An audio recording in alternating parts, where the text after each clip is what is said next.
आप क्या कहना चाहते हो? देश के प्रधानमंत्री नीति विषयक घोषणा नहीं कर सकते? हमारे देश में दुर्भाग्य से कांग्रेस के नेतृत्व में विपक्षी पार्टियां डिनायल मोड में आ चुकी। कुछ भी अच्छा हो, कितना भी अच्छा हो, स्वीकारने की मानसिकता नहीं है। हमारी बातचीत फाइनल लेवल पर है। पीयूष जी हमारे कॉमर्स मिनिस्टर वहां गए हुए। इस जंचर पर मेरे लिए कुछ भी बोलना उचित नहीं होगा, परंतु मैं मानता हूं एक आध सप्ताह में सारी चीजें दूध का दूध पानी हो जाएगी। पहला प्रश्न ये है कि अभी तो न्यू जनरेशन जीएसटी का चल रहा है, कुछ नवरात्रि से शुरू हुआ है, लेकिन इसमें कुछ इशू आ रहे हैं। एक, अपोजिशन पार्टी बोल रहे हैं कि प्रधानमंत्री जी ने 15 अगस्त को जीएसटी कट का अनाउंसमेंट कर दिया, ये जीएसटी काउंसिल को सुपरसीड कर दिया प्रधानमंत्री जी ने। एक ये। दूसरा, अपोजिशन ये बोल रही है कि ये न्यू जेन जीएसटी रिफॉर्म जो हुआ है ये 8 साल पहले होना चाहिए था। ये एक गलती को सुधार रहे हैं और इनके लिए इनको जनता से माफी मांगना चाहिए, ये भी बोले हैं। और तीसरा बात ये है कि आपको लगता है कि ये जो रिवेंज बाइंग जो होगा, जो फेस्टिवल सीजन में तो जीएसटी कट के लिए काफी सौदा होगा, लेकिन ये सस्टेन कैसे करेंगे? देखिए, सबसे पहले आपने कहा कि ऑपोजिशन कहता है कि देश के प्रधानमंत्री ने 15 अगस्त को कैसे डिक्लेयर कर दिया। हमारे देश में दुर्भाग्य से कांग्रेस के नेतृत्व में विपक्षी पार्टियां डिनायल मोड में आ चुकी। कुछ भी अच्छा हो, कितना भी अच्छा हो, स्वीकारने की मानसिकता नहीं है। और ये डिनायल मोड से मैं तो सलाह दूंगा विपक्ष की पार्टियों को कि अगर आपने तय किया है लंबे समय तक विपक्ष में रहने का, तो हमारे लिए तो अच्छा ही है, मगर ये टाइम कर्टेल करना है तो डिनायल मोड से बाहर। देश की जीएसटी काउंसिल में देश के सभी राज्य और केंद्र दोनों मेंबर हैं। इन्होंने प्रधानमंत्री जी का भाषण ध्यान से नहीं सुना है। जीएसटी काउंसिल में भारत सरकार भी एक मेंबर है, तो उन्होंने कहा कि समय आ गया है कि अब नेक्स्ट जनरेशन रिफॉर्म जीएसटी के लिए कर।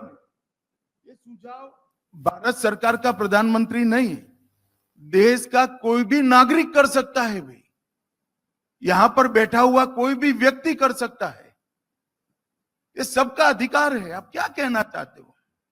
देश के प्रधानमंत्री नीति विषयक घोषणा नहीं कर सकते? ये बिल्कुल इनके डिनायल मोड में आ जाने का परिचय है।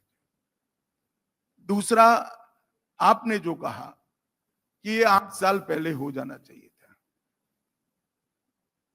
मैं देश की जनता को एक्सप्रेस जूथ के माध्यम से कुछ बताना चाहता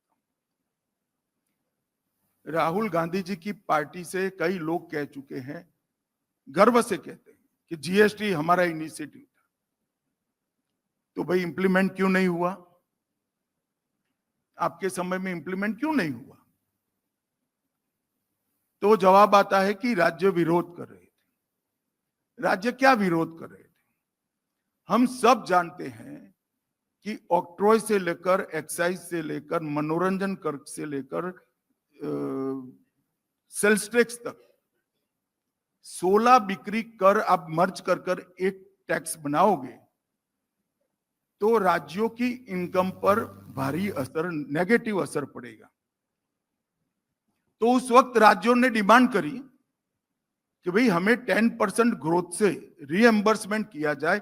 अगर कम आता है जीएसटी का हिस्सा हमारे टोटल टैक्स कलेक्शन से, तो 10% भारत सरकार रीएम्बर्स करे। तो उन्होंने कहा हाँ कर देंगे। तो राज्यों ने कहा कि गारंटी दीजिए। नहीं, कि गारंटी देने की जरूरत नहीं, आप भरोसा रखिए। अब उन पर भरोसा किसी को था नहीं, तो राज्य ने नहीं स्वीकारा। उसके बाद मोदी जी आए, फिर जीएसटी के लिए अरुण जेटली जी और राज्य के वित्त मंत्रियों का मीटिंग हुआ, फिर से चीज गाड़ी वहीं जाकर अटक गई कि राज्यों के रेवेन्यू लॉस का क्या। मैं उस वक्त भारतीय जनता पार्टी का अध्यक्ष था, हम सबको डर लगता था, वित्त मंत्री अरुण जी को भी डर लगता था कि ऐसी गारंटी भारत सरकार दे तो आगे क्या होगा। मोदी जी के पास गए, एक धड़ल्ले में कहा जीएसटी लाना है, गारंटी दे दीजिए। 14% की ग्रोथ की गारंटी भारत सरकार ने दे दी और जीएसटी आया। अब जब 14% ग्रोथ से राज्यों को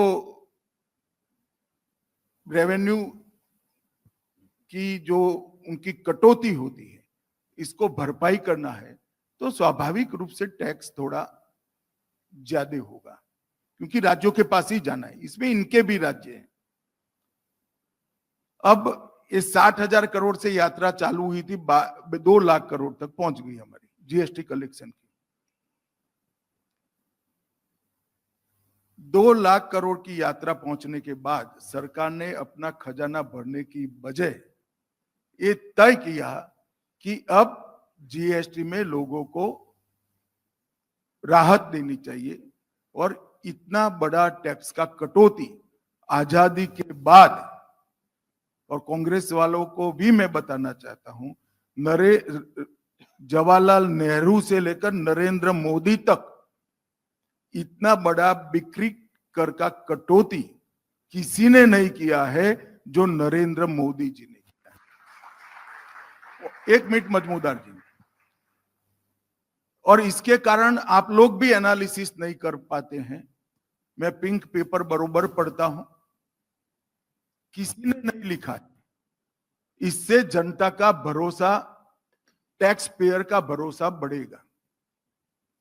टैक्स देश के विकास के लिए, इंफ्रास्ट्रक्चर के विकास के लिए, देश को सुरक्षित करने के लिए और देश को एक प्रकार से सभी सेक्टर में आगे बढ़ाने के लिए टैक्स जरूरी है। मगर टैक्स पेयर को हमेशा लगता है कि टैक्स वसूला जाएगा, बाद में जरूरत नहीं होगी तो भी ज्यादा वसूलेंगे।